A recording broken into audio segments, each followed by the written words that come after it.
Hi friends, welcome back to our channel. ఎలా ఉన్నారు friends? అందరూ బాగున్నారండి. ఇక్కడైతే నేను క్యాబేజీతో కర్రీ అయితే ప్రిపేర్ చేస్తున్నానండి. చాలా సింపుల్గా ఆనియన్ వేయకుండా చక్కగా క్యాబేజీని మనం కర్రీ కింద ఇలా ప్రిపేర్ చేసుకుంటే నచ్చని వాళ్ళు కూడా ఇష్టంగా తింటారండి. క్యాబేజీ పిల్లలకు కూడా చాలా బాగా నచ్చుతుంది ఫ్రెండ్స్. ఇలా ట్రై చేయండి.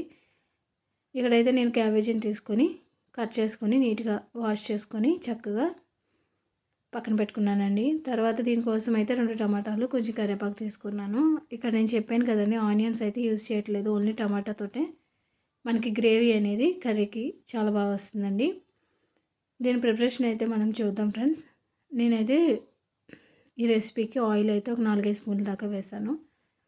తర్వాత మనం ఆయిల్ కొంచెం హీట్ అయిన తర్వాత మనం దీంట్లో శనగపప్పు, ఎండుమిర్చి, వెల్లుల్లిపాయి, జీలకర్ర, ఆవాలు అన్నీ వేసుకున్నాను.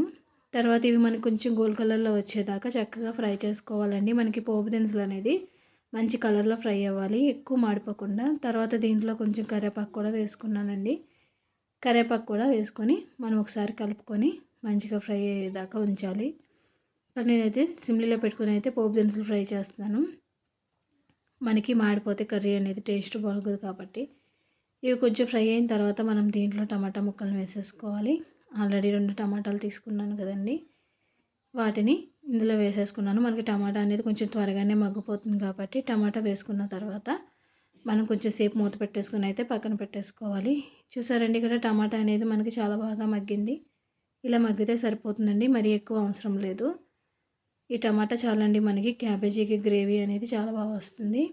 తర్వాత మనం క్యాబేజీని కట్ చేసుకొని క్లీన్ చేసుకొని పక్కన పెట్టుకున్నాం కదండి, దాన్ని కూడా దీంట్లో వేసేసుకోవాలి. క్యాబేజీలోను మనం కడిగిన వాటర్ ఉంటుంది కదండి క్యాబేజీలోను, అదంతా కూడా మనకి బాగా మగ్గిపోయేంత వరకు కూడా మనం మూత పెట్టేసుకోవాలి.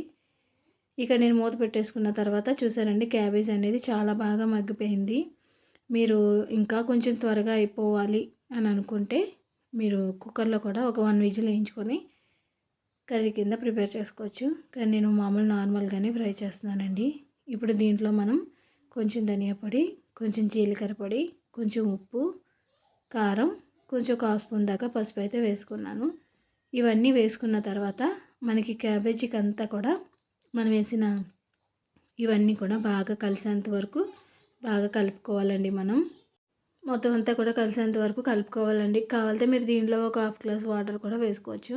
కానీ నేనైతే ఏమి వేయలేదండి, ఎందుకంటే మనకి క్యాబేజీలో వాటర్ శాతం అనేది ఉంటుంది కాబట్టి మనకి మగ్గే కొద్దీ కూడా మనకి ఇది చాలా బాగా కుక్ అవుతుందండి క్యాబేజీ అనేది. అందుకని నేనైతే ఇందులో ఏమి వాటర్ లాంటిది ఏమి వేయలేదండి. మళ్ళీ ఒకసారి కలుపుకుంటూ ఉండాలి ఫ్రెండ్స్. మనం ఇది కింద మనకి అడగట్టకుండా మనం చక్కగా 1 మినిట్ 1 మినిట్ కలుపుకుంటూ ఉండాలి. ఇక్కడ నాకైతే ఒక 10 మినిట్స్ పట్టిందండి ఈ కర్రీ అనేది అవ్వటానికి. ఇంకా మనం లాస్ట్లో కొంచెం కొత్తిమీర యాడ్ చేసుకొని మళ్ళీ ఇంకొక 1 మినిట్ 2 మినిట్స్ అయితే గ్యాస్ మీదే సిమ్లో పెట్టుకుని అయితే దీన్ని అంతా కూడా ఈ ప్రాసెస్ అంతా సిమ్లో పెట్టుకొని ఫ్రై చేసుకోవాలండి. హై ఫ్లేమ్లో అయితే మనకి కింద మాడిపోతుంది, క్యాబేజీ అనేది కుక్ అవ్వదు కాబట్టి. ఇక్కడ ఒకసారి కలుపుకోవటమేనండి. మనం ఒకసారి కలుపుకొని సిమ్లో పెట్టుకొని ఇంకో 2 మినిట్స్ అయితే ఉంచుకుంటే ఈ క్యాబేజీ కర్రీ అనేది అయిపోతుంది మనకి. చూసారండి, ఇక్కడైతే నేనైతే మూత పెట్టేసుకుందాం మనం. ఇక్కడ ఫైనలీ క్యాబేజీ కర్రీ అనేది టమాటా తోటి చాలా బాగుంటుందండి. చక్కగా రైస్లోకి మనకి ఎటువంటి రసం కానీ పప్పు కానీ అవసరం లేదండి. పిల్లలకి లంచ్ బాక్స్లో కూడా చాలా బాగుంటుంది ఫ్రెండ్స్. ఇలాగా నేను చేసిన ఈ క్యాబేజీ ఆనియన్స్ లేకుండా ఉత్తి టమాటా తోటి టేస్ట్ అనేది చాలా బాగుంటుందండి. నేను చేసిన ఈ క్యాబేజీ కర్రీ అయితే ఎలా ఉందో ఖచ్చితంగా కామెంట్ చేయండి. మీరు కూడా ఇలా ట్రై చేయండి, టేస్ట్ అనేది చాలా బాగుంటుంది ఫ్రెండ్స్. రైస్లోకి వేడి రైస్లోకి కానీ చపాతీలోకి సూపర్ ఉంటుంది. వీడియో నచ్చితే లైక్ చేయండి, షేర్ చేయండి, సబ్స్క్రైబ్ చేసుకోండి. Okay friends, bye.